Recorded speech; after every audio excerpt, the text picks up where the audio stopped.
একবার দেখি তারা কি করছে। মরা মানুষগুলো ওই বারান্দায় এসে আফসোস করছে, ওরে আমার সন্তান, আমি তোর আব্বা কত কষ্ট করে বাড়ি করেছি, আজকের তোর জন্য হরাকে সরাগাম করিনি বাবা, সারাদিন আমি মাঠে খেটেছি তোর জন্য, আজকের এত কষ্ট করে রেখে এসেছি বাবা। ওরে আমার সন্তান গো, ওরে আমার আওলাদ, তুই আমার নামে একটু সবরেশনামি কর, দুটো ফকির মিসকিন খাইয়ে দে। ও ভাইরা বাবাজি কি বলবো, আজকের বাপের কথা ভুলে গেলেন, মায়ের কথা ভুলে গেলেন, নানা নানির কথা ভুলে গেলেন, দাদার কথা ভুলে গেলেন, আজকে দুনিয়া করে পাগল হয়ে গেলেন। এই চাঁদে যদি দুটো ফকির মিসকিন খাওয়াতে পারতেন, যদি তাদের পাতে দুটো ভাত দিতে পারতেন, তারা যদি একবার বলতো আল্লাহ আজকের আমার দানা পানি দিয়েছে, আল্লাহ ওকে তুমি শান্তি দাও, আল্লাহ তুমি নাজাত দাও, এই কথা যদি কোন ফকির মিসকিন বলে, আল্লাহর ফেরেশতারা নূরের খানজা করে ওই মুর্দাদের কবরে পৌঁছে দেয়। আর একটু জোরে বলা গেল না, আর একটু চিল্লে বলা গেল না? আমরা করছি, আমি আপনি মরে গেলে আমার আপনার আওলাদ, আমার আপনার সন্তান, এরা কি সবরসানি করবে? ভরসা আছে জি? আজকের তাই বলছি, এই চাঁদে মরা মা বাপের কবরটা একটু জিয়ারত করুন, তাদের নামে ফকির মিসকিন খাইয়ে দিন, হাত তুলে প্রত্যেক নামাজে একটু মোনাজাত করুন। এই শাবান, এই চাঁদ যখন আকাশে দেখা যেত বাপ, আমার নবী বেশি বেশি করে কাঁদতেন, নবী আমার চোখের পানিগুলো ফেলতেন। সাহাবীরা বলতেন নবী গো, এই শাবানের চাঁদ এলে আপনি এত কান্না কাঁদেন কেন? ও ভাইরা বাবাজি কি বলবো, আমার নবী পাক বলেছিলেন সাহাবীরা, এই যে শাবানের মাস, যদি জীবনের গুনাহগুলো বাবা, জীবনের পাপগুলো বাবা যদি ধুতে না পারো, পরিষ্কার না করতে পারো, আর কোন মাসে করবে? এই জন্য মাসটা নামালা সাবান দিয়েছে, যত পারো চোখের পানিগুলো ফেলবে, হাত তুলে মোনাজাত করবে, আল্লাহর কাছে কাঁদবে, তোমার জীবনের গুনাহগুলো আমার আল্লাহ তিনি মাফ করে দেবে। কই আজকের কটা মানুষ কাঁদছে? কটা মানুষ চোখের পানি ফেলছে? এখন ফুর্তি করছে, আনন্দ করছে জি। আপনি সোনপুরের বাজারে যান, এখনো পর্যন্ত লোক গিজ গিজ করছে। এই ভোগালীর ভাইরা এখনো পর্যন্ত আনন্দে মেতে আছে, কিন্তু মনে নেই যে এত বড় একটা মাহফিল, যদি এইখানে 1 ঘন্টা বসা যায়, হাত তুলে যদি মোনাজাত করা যায়, আল্লাহর কাছে যদি দোয়া করা যায়, তাহলে জীবনটা কত শান্তির হয় জি। কিন্তু আজকের আমাদের খেয়াল আছে বাবা? নেই, নেই। ভাইরা বাবাজিরা, ও তরুণ যুবক বন্ধুরা, ও মা বোনেরা, বেটিরা, যেদিন কাফন গায়ে লেগে যাবে, তোমার ছেলে তোমার মেয়ে একদিন দুদিন তিন দিন কাঁদবে, আব্বা আব্বা বলে, মা মা বলে কাঁদবে। তিন দিন পরে ওরা আমার আপনার কথা ভুলে যাবে। আপনি যে রোজগার করেছেন দুই হাতে, ওই রোজগার গুলো ওরা কিন্তু আমোদ প্রমোদ করবে। তাই বলি ভাইজান, দেরি করো না। তাই বলি সোনার চাঁদ লেট করো না। বাবা, নিজের পুজো একটু নিজে করো, আল্লাহর কাছে কাঁদো, জীবনটা পরিবর্তন করো, আগামী দিন তুমি শান্তি পাবে। আর যারা কবরে গেছে বাবা, ওরা কি বলছে? আল্লাহ আমার তুলে দাও, আল্লাহ আমার তুলে দাও, আমি মসজিদে যাব, আমি মিলাদে যাব, আমি ঈদগাহে যাব, আল্লাহ তোমার নাম বলে স্মরণ করব। কিন্তু না না না, মরণের পর তোলা হবে না, আর আনা হবে না। জীবন একবার সুযোগ দিয়েছিলেন, আজকের আপনি শেষ করে দিয়েছেন সময়টা, এই জন্য কেঁদে লাভ হবে না। আল্লাহর আলেমরা, ওলামাগণেরা আজকে তার চিল্লে চিল্লে বলছে কেন? বাবা বাঁচো, বাবা জীবনটা তৈরি করো। আজকের আলেমের কথায় আমরা কিন্তু কান দেই না। জি, আজকে যদি আমরা একটু মনের কান দিয়ে শুনতাম, আমাদের পরিবর্তন আসতো। জি, আজকের আমরা সেই কানলি শুনিনি, সেই কানলি আজকে এগিয়ে যাইনি। জি, আল্লাহর একজন বান্দি, নাম তার মা রাবেয়া, ইরাকের বসনগরে বাড়ি। বাবা, এমন মহিলা কজন আছে? মহিলা মা রাবেয়া, আব্বা নেই, মা নেই। বাবা ছোট কুড়ে ঘরে জীবন যাপন করে। ভাইরা কি করবে? পেটের জ্বালা যন্ত্রণা। একজন ধনীর বাড়ি খাটাখাটনি করে, যা কিছু খাদ্য দেয়, সন্ধ্যার পরে এইবারে পাঁজা করে নিয়ে বাবা সেই জীর্ণ ঘরে বসে ওই খানাগুলো খাওয়ার আগে বাবা নফল নামাজ পড়ে, আমার নবী নামে দরুদ তেলাওয়াত করে, তারপরে খাইকা করে শুয়ে পড়ে। ও ভাইরা, বাবাজি কি বলবো? কিন্তু মা রাবেয়ার ঘরে প্রত্যেক দিন একটা লাইট জ্বলে। ধনী লোক, বাদশা মানুষ, রাবিয়াকে প্রশ্ন করলো, রাবিয়া, ও রাবিয়া, ও রাবিয়া, তুমি কি রাতের বেলা লাইট জ্বালাও? বলে, আমি গরিব, আমার নেই কোনো তেল, আমার নেই কোনো আলো, আমি কি করে আলো জ্বালাবো? কি করে আজকের বলে না লাইট জ্বালাবো? ভালো রাবিয়া গো, আমি ছাদের থেকে দেখেছি তোমার ঘরে প্রত্যেক দিন লাইট জ্বলে। কত বড় নেককারিনী, কত বড় আবেদা, কত বড় জাহেদা, কত বড় আরিফ বিল্লাহ, যে প্রত্যেক দিন ঘরে লাইট জ্বলে। কত বড় সাধনা, কত বড় জীবন তৈরি করেছে। আল্লাহর প্রেমের পাগল, আল্লাহর প্রেমের দেওয়ানা, আল্লাহকে রাজি করে জীবন তৈরি করেছে। তাই মা রাবেয়া উনি কি করলেন? একটা পীরের কাছে বায়াত হলেন। ওই পীরের নাম হযরতে হাসান বসরি রহমাতুল্লাহ আলাইহি। হাতখানা বাড়িয়ে উনি মুরিদ হলেন।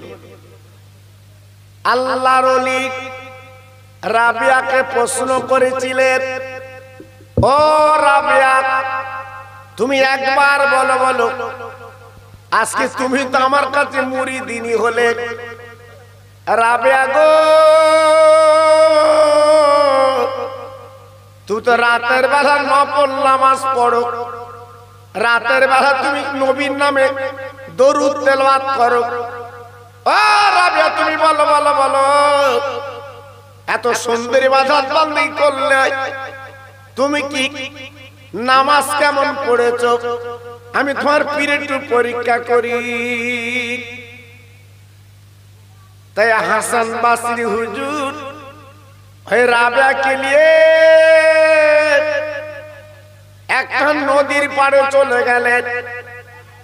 রাবেয়া রাবেয়া, তুমি যে নামাজ পড়েছো, এতদিন আল্লাহর ইবাদত করেছো, চলো চলো আমরা দুইজনে ওই নদীর পানিতে নামাজের পাটি ফেলে আল্লাহর নামাজ আদায় করি।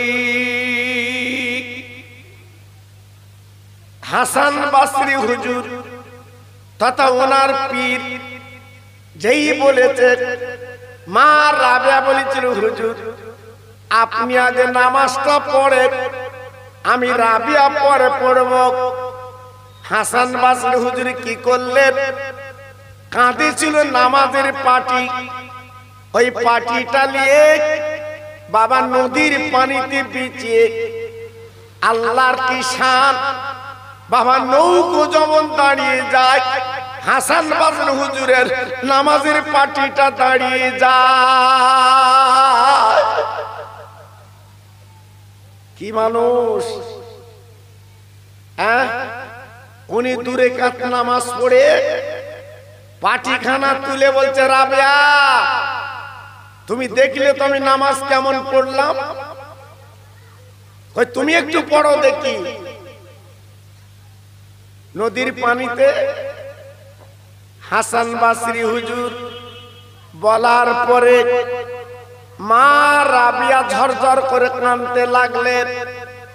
ও আমার পীর, ও আমার মুর্শিদ, আমি আপনার কাছে বাত হয়েছি, আমি আপনার কাছে বিক্রি হয়ে গেছি। ওগো আমার পীর, যদি আপনি নদীর পানিতে নামাজ পড়েছেন, আমি রাবেয়া যদি নদীর পানিতে নামাজ পড়ি, তবে গুরু শিষ্য তো এক হয়ে গেল। না না না, আমি নদীর পানিতে নামাজ পড়ব না, আমি রাবেয়া শূন্যে নামাজ পড়ব। একটু জোরে বলা গেল না? আর একটু চিল্লে বলতে পারলেন না? আর একটু জোরে বলা গেল না? এ মহিলা কোন মহিলা? পীর নামাজ পড়েছে নদীর পানিতে, আর ইনি বলছে আমি নদীর পানিতে নামাজ পড়ব না, আমি শূন্যে নামাজ পড়ব। এর নাম মুরিদিনী। আমরাও ফুরফুরার মুরিদ। জি, যেদিন ফুরফুরা যে খাওয়া হয় সেদিন কি নাম, আর যেদিন যে খাওয়া হয় না বাড়ি এসে বদনামে এটো তুলে দিচ্ছে। ফুরফুরায় মানুষ যায়, খেতে দেয় না, খাওয়া হয়নি। এই কেমন মুরিদ, তুমি কি খেতে যাচ্ছ? তুমি খেতে যাচ্ছ? তুমি যাচ্ছ পীরের মহব্বতে, তুমি বায়াত হয়েছ, মুরিদ হয়েছ, আর তোমার খাবার এত ঝোঁক কেন? আল্লাহু আকবার। আমরা মুরিদ, আমরা মুরিদ। আর বসিরাটের পীর ছিল মুরিদ। এক না, এক না, মুরিদের মধ্যে পার্থক্য আছে বাবা। আমার বসিরাটের পীর আল্লামা রুহুল আমিন হুজুর কেবলা, উনি যখন ফুরফুরার দরবারে যেতেন, আব্বা জান গো, শিয়াখালার বাজার থেকে উনি কিন্তু জুতো পাই দিতেন না, উনি জুতো খুলে নিয়ে যেতেন। সঙ্গীরা বলতো, হুজুর আপনি এত বড় দরের আলেম, আল্লাহ পার এলেম দিয়েছে, আপনি জুতো খুলে পুরপুরা যান কেন? আমার বসিরাটের পীর হুজুর আমার ডেকে বলেছিলেন, ও মুরিদরা ভক্তরা গো, আমি কি করে জুতো পায়ে দিয়ে যাব? আমার পীরের পা যেখানে পড়ে আমি রুহুল আমিন জুতো পায়ে দিয়ে চলি। আমার জুতো যদি পীরের পায়ের কদমে পড়ে, আল্লাহর কাছে আমি রুহুল আমিন কি জবাব দেব? কি বুঝলে? আমি কি জবাব দেব? ঝরঝর করে কাঁদছে, চোখের পানিগুলো ফেলছে। আহা, এর নাম পীর মুরিদ, এর নাম পীর মুরিদ। একটু লক্ষ্য রাখতে হয়। জি, আজকে আমি বড় খুশি হয়েছি। বাবু ইকোটা কমিয়ে, এটা কচি ইকোটা কমিয়ে দাও। হ্যাঁ, ওই প্রতিধ্বনি হচ্ছে তো, দাও ভাইজান। ঠিক আছে ভাইজান, আবার বাড়িলে একটু কমিয়ে দাও, ইকোটা কমিয়ে দাও, ইকোটা কমিয়ে রাখো ভাইজান। আজকের আপনার যে মাহফিলটা দিয়েছেন আব্বাসউদ্দিন গাজী গোরাচাঁদের নামে, যিনি আমাদের হাড়োয়ায় ঘুমিয়ে আছেন, বিদ্যাধারী নদীর পাশে, কত বড় আল্লাহর ওলি। ওনার বাড়ি ছিল আরবে, উনি এসেছেন ভারতে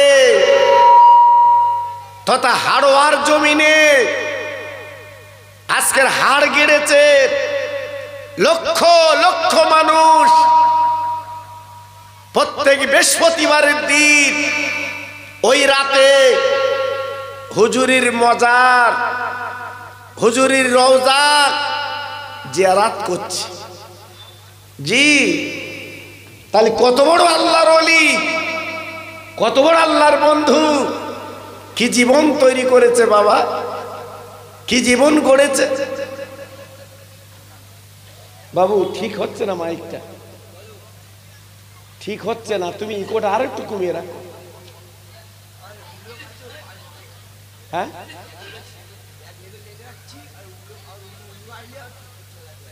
দাও, তুমি দাও, ঠিক করে দাও। হ্যাঁ,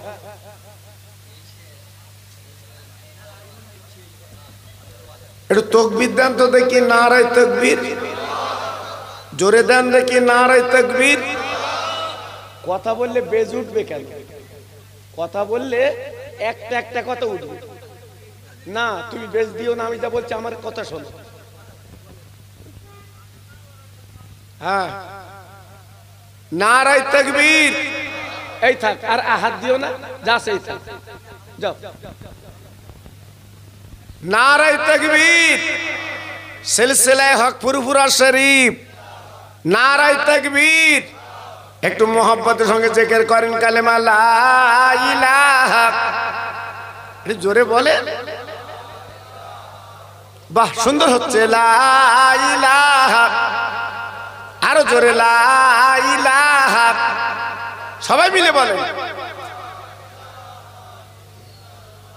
লা ইলাহা ইল্লাল্লাহ, লা ইলাহা।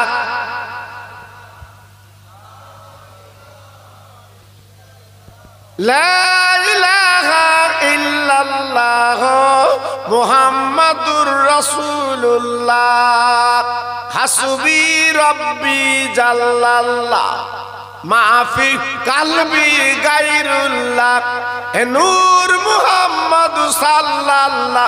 জোরে জোরে, লা ইলাহা ইল্লাল্লাহ।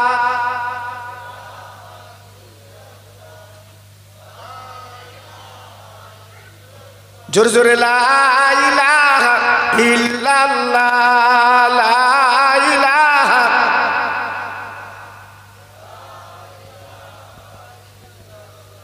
খুব সুন্দর হচ্ছে।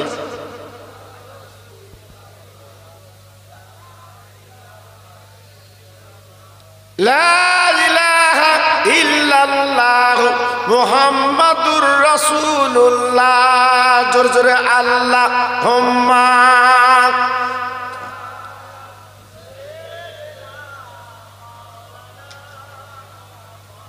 ওয়া আলা আলি।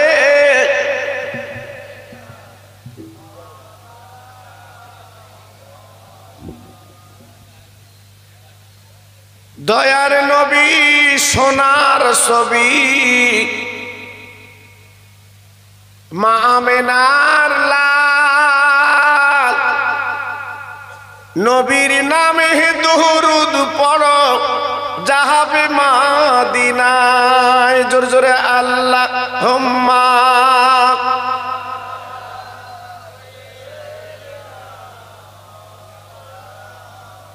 ওয়া আলা আলি।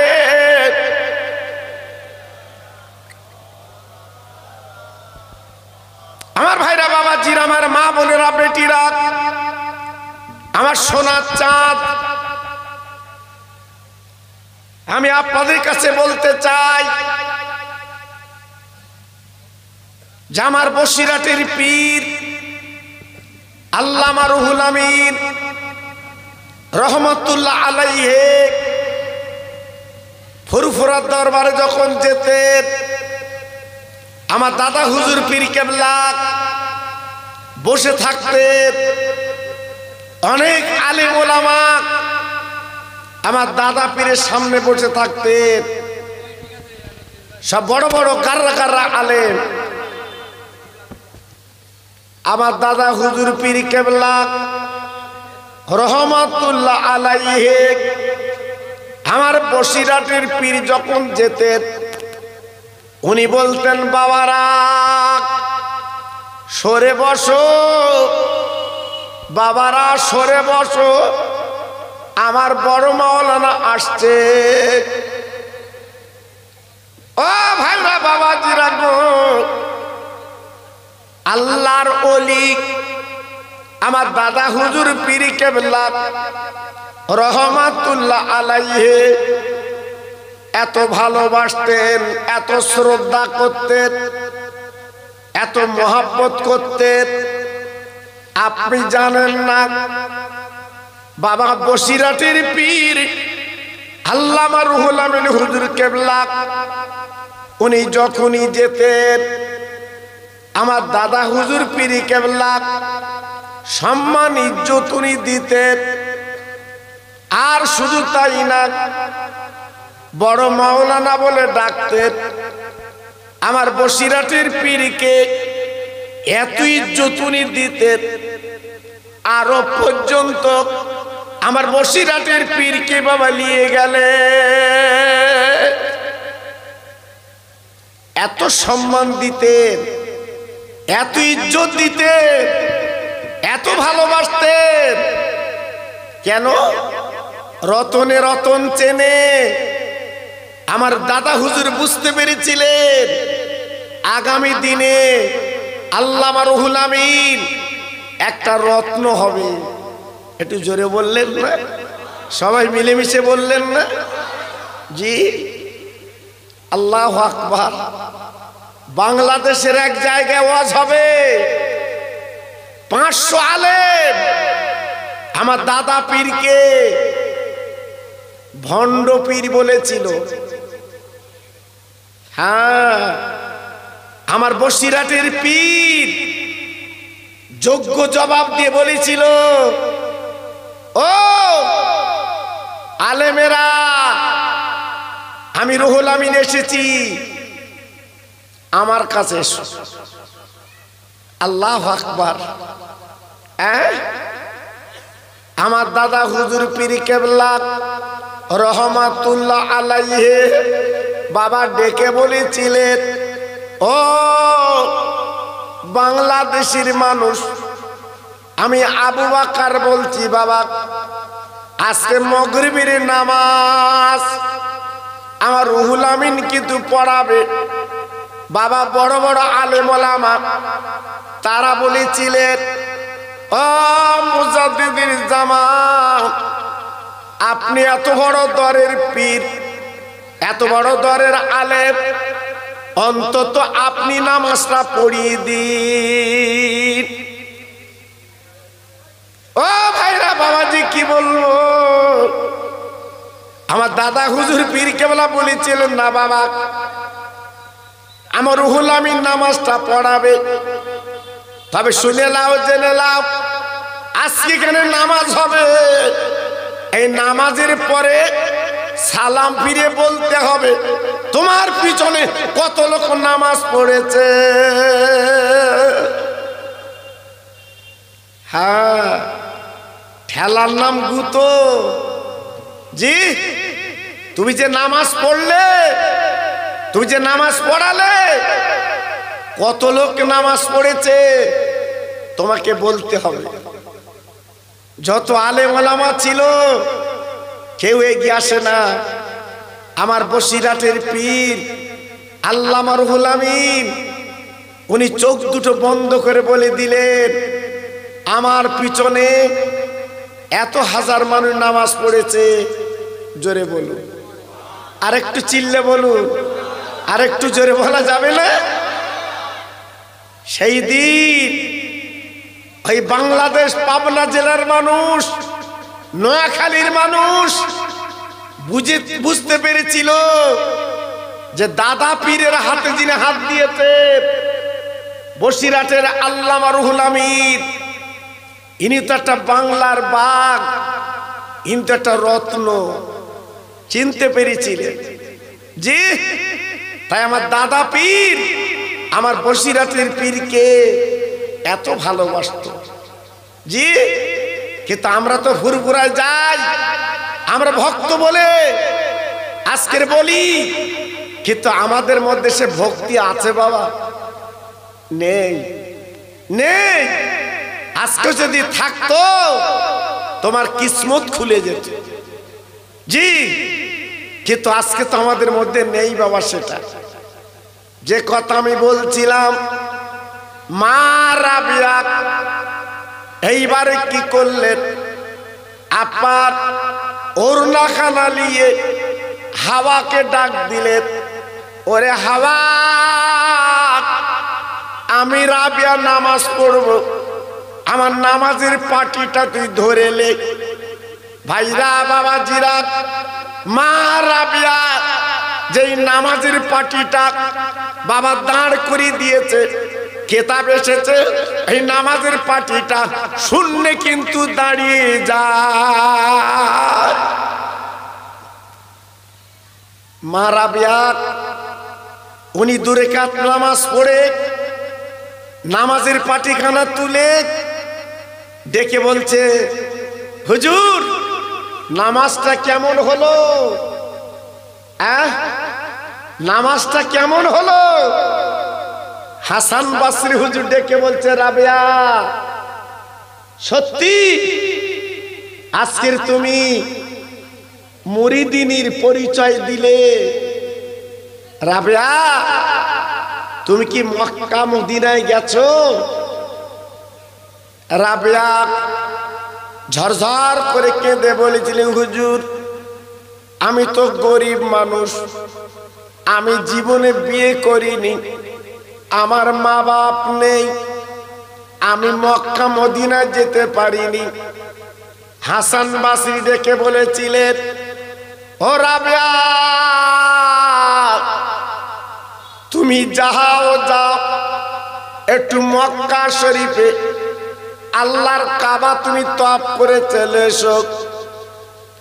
রাবিয়া বড় গরিব, রাবিয়া বড় গরিব, পয়সা নেই আসলে, কি করবে? পায়ে হেঁটে হেঁটে আল্লাহর কাবায় যেতে লাগলেন। ভাইরা কি বলবো, মা রাবিয়া আর চলতে পারে না, আর যেতে পারে না। বাবা গরম বালুতে পা দুটো ফুলে যাচ্ছে বাবা।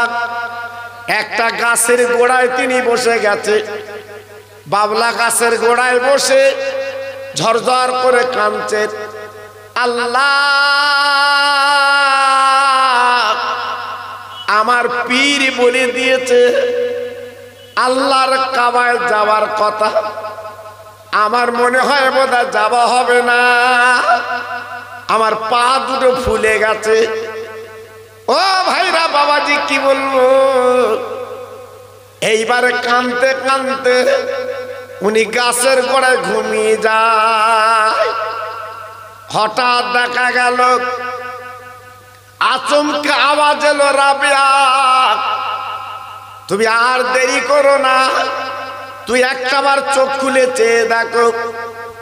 মা রাবেয়া এইবারে চোখ খুলে চেয়ে দেখে বাবা আল্লাহর কাবা হাজির। নারে তাকবীর, নারে তাকবীর। আল্লাহর কাবা সামনে দাঁড়িয়ে আছে। মা রাবেয়া চিন্তায় পড়ে গেলেন, হে আল্লাহ, মক্কা শরীফে কাবা, কিন্তু ওই কাবা এখানে কেন এসেছে? হঠাৎ কাবার আওয়াজ হয়ে গেল, ও রাবেয়া, রাবেয়া গো, তুমি আল্লাহর প্রেমে দিওয়ানা, আল্লাহর প্রেমের তুমি পাগল। প্রত্যেক দিন তুমি যে নফল নামাজ পড়ো, প্রত্যেক দিন যে তুমি নবীর নামে দরুদ পড়ো, ও রাবেয়া মনে রেখে দিও, আমি আল্লাহর কাবা আজকের মক্কায় থাকতে পারিনি, তাই তোমার কাছে আমি কাবা চলে এসেছি। কি বুঝলে? বর্তমান দিনের একটা মেয়েকে দেখান তো, ওর সামনে কাবা এসছে, নেই, সে মেয়ে দেখাতে পারবেন না। জি, আল্লাহু আকবার। এই কাবা আনতে গেলে, নিতে গেলে সেই সাধনা আমার আপনার তৈরি করতে হবে। জি, ইরাকের বসরা মা রাবেয়া ঘুমিয়ে আছে, আল্লাহর আবেদা জাহেদা এখনো পর্যন্ত কবর থেকে খুশবু বার হচ্ছে। একটু জোরে চিল্লে বলা গেল না? আর একটু জোরে বলতে পারলেন না? আর আমাদের রাবেয়া মরেছে কবরে, হ্যাঁ, আপনার মাটি ধসে গেছে। জি, আল্লাহু আকবার। কই সে রাবেয়ার মতো নামাজ, কই ইবাদত, কই? এজন্য বলছি জীবনটা তৈরি করুন, জীবনটা গড়ুন, আপনি লাভ পাবেন। তাই আজকে এই যে আমার আব্বাসউদ্দিন গাজী গোরাচাঁদের নামে এই যে মাহফিল আপনারা করেছেন, কপাল আপনাদের, সৌভাগ্য।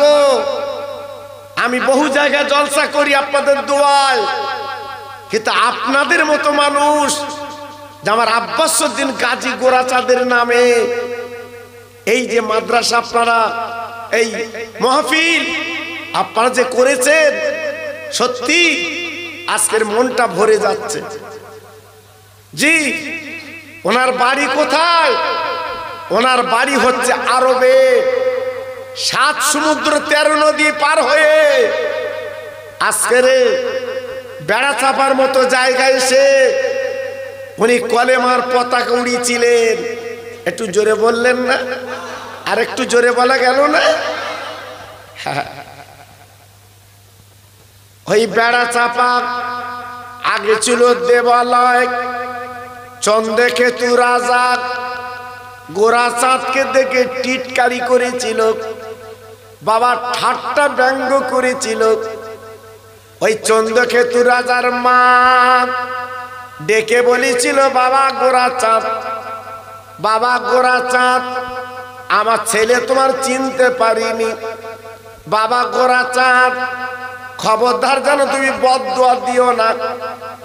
বাবা চন্দ্রকেতু রাজা বলেছিল, ও গোরাচাঁদ, যদি তুমি লোহার বেড়ায় চাপার ফুল ফুটে দেখাতে পারো, আমি তোমাকে পীর বলে মানব। আল্লাহর ওলি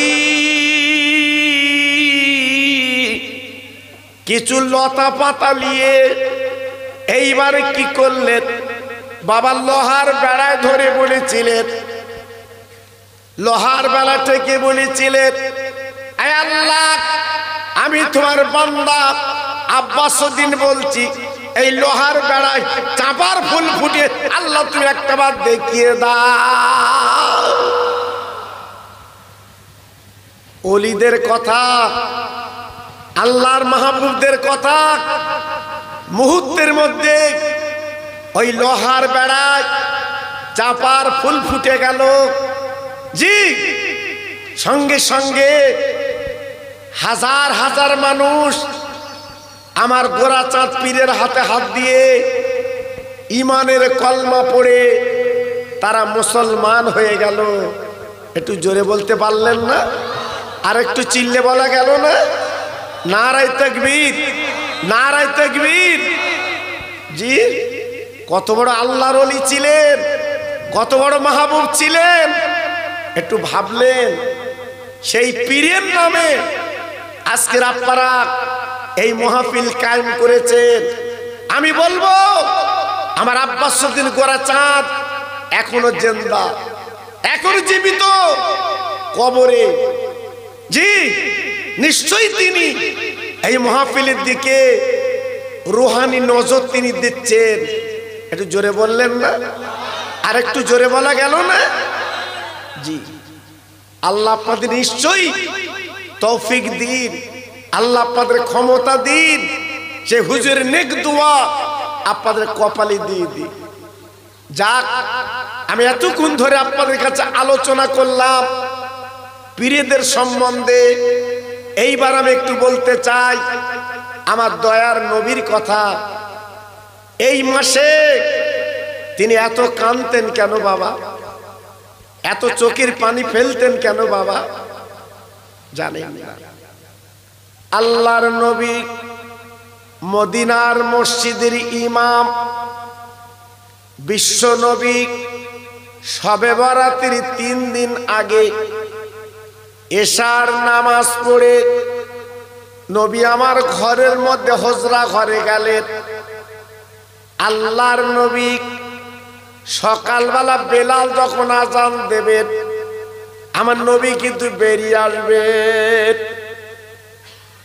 ভাইরা বাবাজিরা, সকাল হতে যায়, হযরতে বেলাল বাবা মদিনার মসজিদে আজান দিয়েছেন। সব সাহাবীরা দলে দলে দলে দলে বাবা মদিনার মসজিদে এসেছে নামাজ পড়বে। আমার নবী বাবা মদিনার মসজিদে এলেন না। আমার নবী যেখানে দাঁড়িয়ে নামাজ পড়াতেন ওই জায়গাটা খালি বাবা। সাহাবীরা হয়রান হয়ে গেলেন, আমার নবী কেন এলেন না? এশার নামাজ পড়ে নবী চলে গেলেন, কিন্তু নবীজি কেন এলেন না? ভাইরা বাবাজিরা, ফজরের নামাজ তো পড়তে হবে। আবু বকর সিদ্দিক বলে, ভাই আবু বকর, আপনি নবীর বাল্য বন্ধু, আপনি নামাজটা একটু পড়িয়ে দিন। ও ভাইরা বাবাজি, কি বলবো? আবু বকর সিদ্দিক হুজুর ঝরঝর করে কাঁদতে লাগলেন।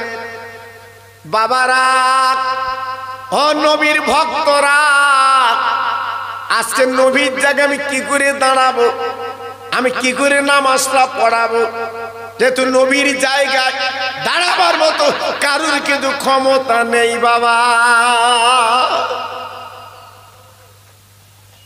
অনেক রিকোয়েস্ট করার পরে, অনেক বলার পরে সিদ্দিক আকবর ফজরের নামাজ কাজা হয়ে যাবে না না, উনি নামাজটা পড়িয়ে দিলেন।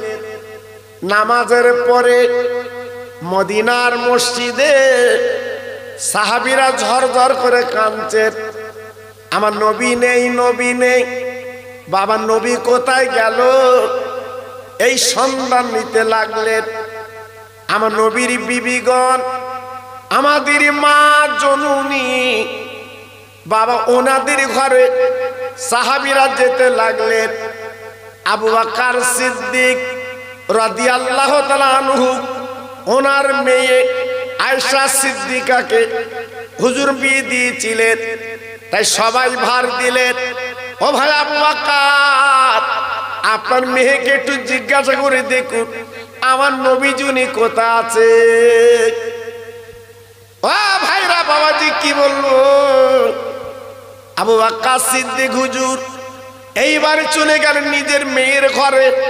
ও মা, ও মা, তুমি কি বলতে পারো আমার রহমতের নবী তিনি কোথায়? আম্মা আয়েশা সিদ্দিকা রাদিয়াল্লাহু তাআলা আনহা উনি বলছে, আব্বাজি গত রাতে নবীজি আমার ঘরে তো ছিলেন না, নিশ্চয়ই অন্য ঘরে আল্লাহর নবী থাকতে পারে।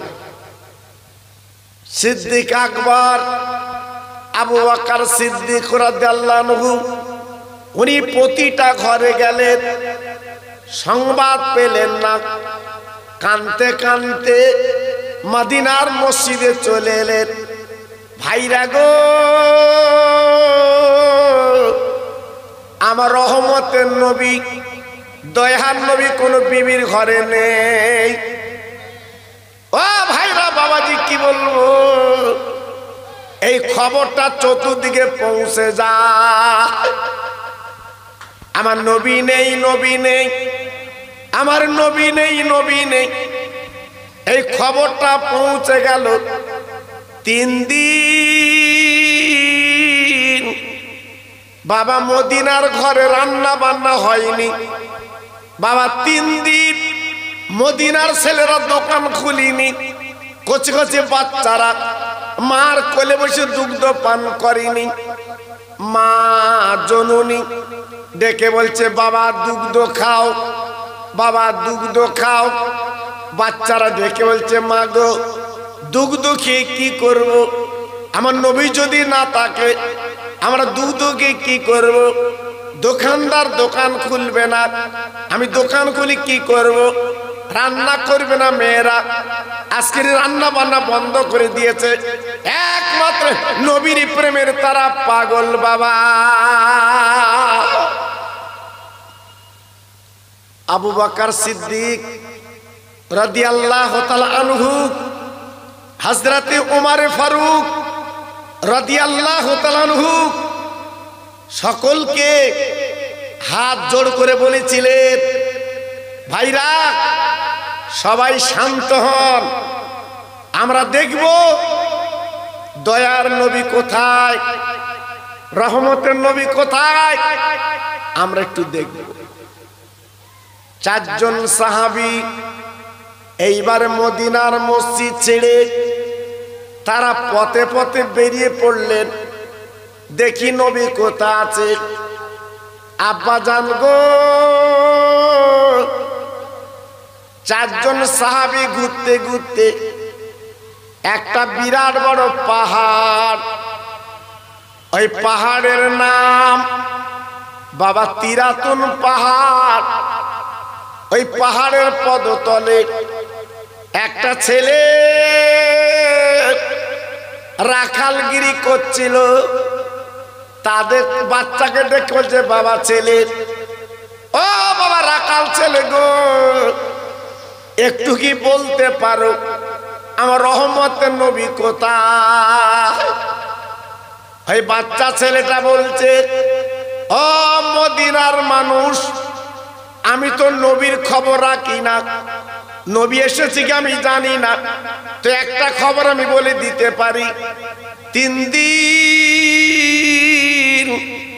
আমার ছাগল বকরিগুলো এরা কিন্তু ঘাসে মুখ দিচ্ছে না, এই পাহাড়ের দিকে তাকিয়ে তাকিয়ে ছাগল বকরিগুলো কাঁদে। আল্লাহর নবীর সাহাবীরা বুঝতে পেরেছে নবী আমার গাছের নবী, নবী আমার মাছের নবী, নবী আমার চাঁদের নবী, নবী জীবজন্তুর নবী। চলো তো দেখি পাহাড়ের গর্তে হয়তো নবী আছে। চারজন সাহাবী গেলেন, যে দেখ আমার দ্বীনের নবী, রহমতের নবী, মাথাটা মাটিতে ফেলে অনাহারে কাঁদছেন, ইয়া রব্বে হাবলি উম্মতি, আল্লাহ গো আমার উম্মতের উপায় কি হবে, আমার উম্মত তো গুনাহগার। সাহাবীরা যখন দ্বীনের নবীকে যখন পেয়ে গেলেন, বাপ আবু বকর সিদ্দিক দেরি করলেন না,